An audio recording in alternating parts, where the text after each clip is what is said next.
AD పిల్లలే అనుకున్నాను. సింహాలు కూడా ఉత్తరాలు రాస్తున్నాయి. ఓ సింహమా? మా నాన్నగారి దగ్గర నమ్మిన బట్టలే.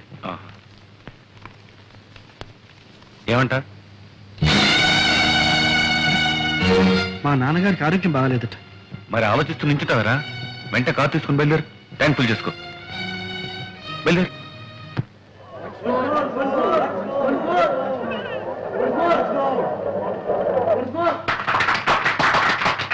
బాబు సంతోషం ఎక్కువైందంటే నా ఇప్పే దొరికిందా?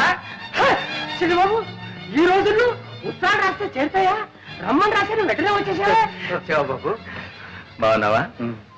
మీ ఆరోగ్యం ఎట్లా ఉంది నాన్న? వయస్సుతో పాటు క్షీణించేదే గాని పెరిగేది కాదు కదా.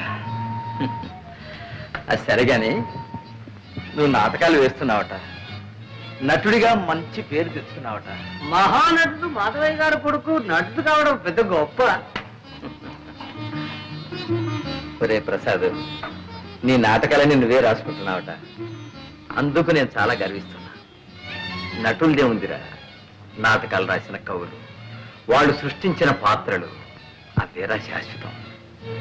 నటులు వస్తారు పోతారు. కాదేం మాట. కవులు ఎంత గొప్ప పాత్రలు సృష్టించినా వాటికి